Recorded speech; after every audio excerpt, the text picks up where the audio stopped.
Magandang araw mga kaibigan.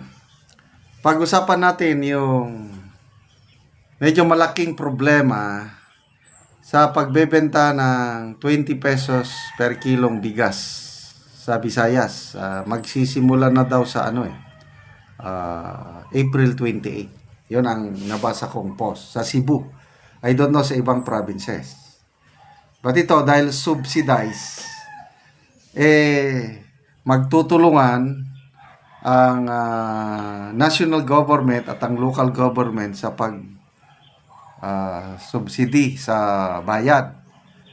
Ang kawawa dito, yung mga maliliit na LGU na hindi kayang isubsidize ang 20 pesos per kilong bigas.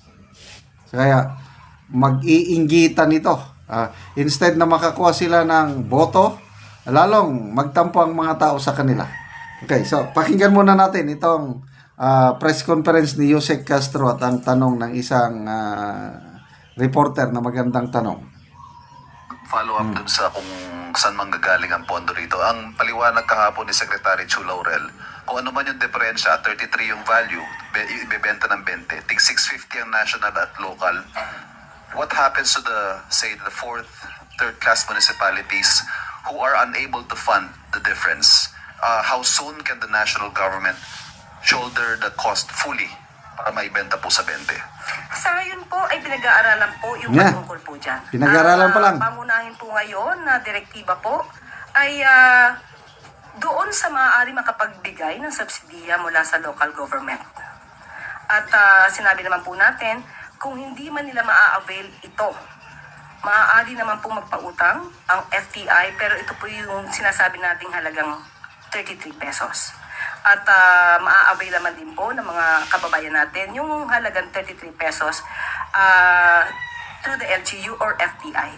At yun po din po ay pwedeng utangin po ng mga sinasabi niyo po na medyo local government na hindi ganun kalaki po yung income na natatanggap.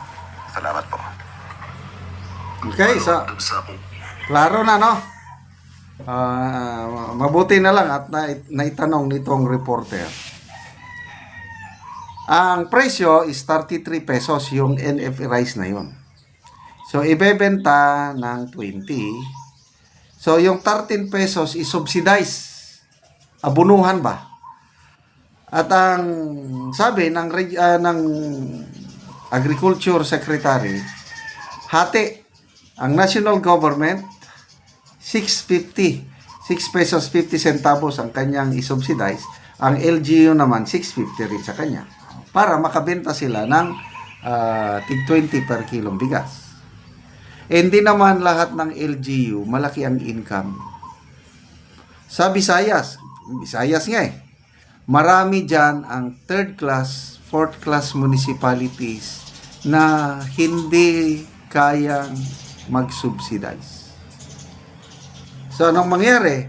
Ang sigurado lang na magbebenta ng mababang presyo ng bigas, yung 20, yung mga syudad. Example, Cebu City, Mandawi City, kung ano pa yung mga malalaki, first and second class municipalities, may income yan, kaya nila. But mas marami sa bansa ang mga third and fourth class municipalities. So, kawawa ang mga residente na nasa third and fourth class municipalities. Kung kayanin siguro ng third and fourth class municipalities, isang araw, 2 araw, 3 araw, pinakamatagal, 1 week. After that, wala na. So, bakit hindi na lang ma-shoulder? Kaya ang tanong ng reporter, hanggang kailan pwede na ang national government i-shoulder na lang niya yung 13 pesos na subsidy? Hindi naman ito na i-budget. Wala sa budget ito. I don't know saan nila kinuha yung 5 billion pesos sa DA para i-subsidize. Yun yung 650. So, depende na sa mga local governments na mag-subsidize ng another 650 per kilo. So, ano sa tingin nyo? Magtatagal bang programang ito? Siguro, magtatagal hanggang matapos ang eleksyon. Hanggang May 12. Kasi, ano na ito eh, it's another way of, alam mo na, eleksyon. Huwag na ninyong lukuhin pa ang taong bayan. Kitang-kita na ito related sa eleksyon. Bakit Visayas? Kasi vote rich po ang Visayas. At saka mahina ang alyansa sa Visayas. Kaya unahin nila. Mindanao, wala silang pag-asa. Kahit ilibre pa ninyo ang bigas sa Mindanao, subukan niyo. Kahit 10 pesos o libre. Nako, pipila ang taga Mindanao. Bibili. Boto? Never na iboboto ang alyansa. Ang trust rating ni PBBM sa Mindanao is only 4%. Trust rating ni Romualdez is 2%. The lowest in history.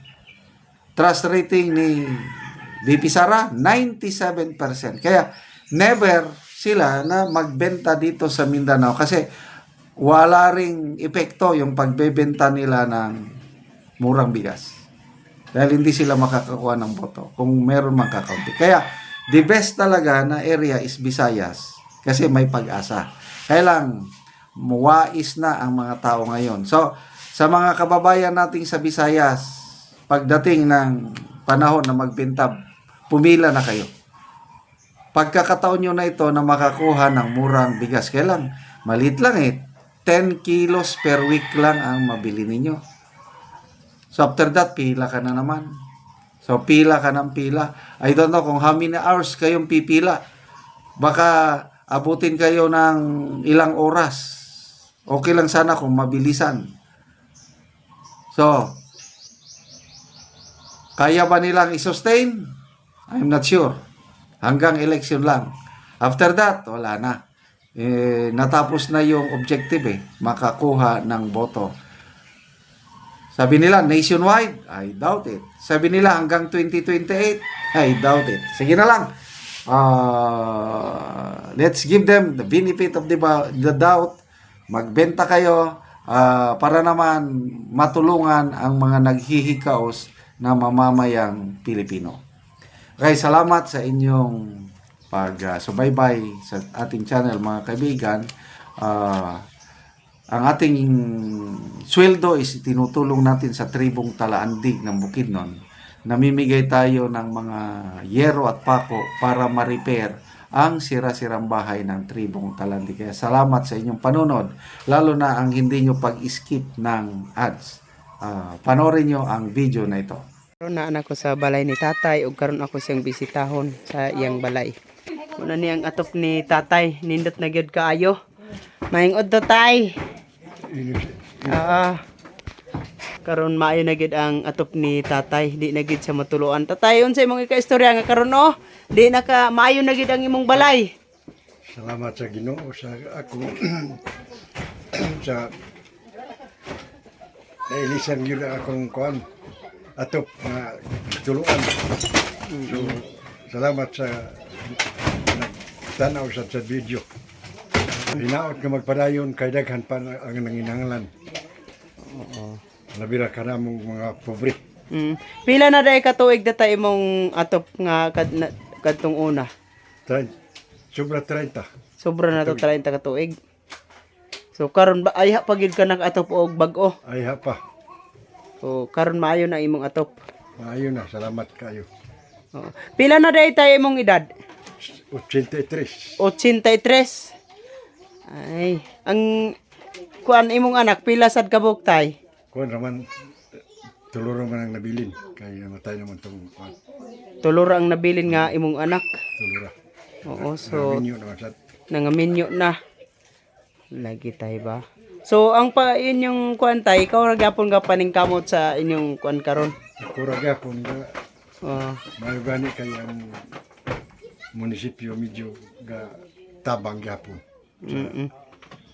Senior citizen na day ka tay. Oh, sa mga senior. Ay, oo. O karon bag-o na gyud ang atop ni tatay.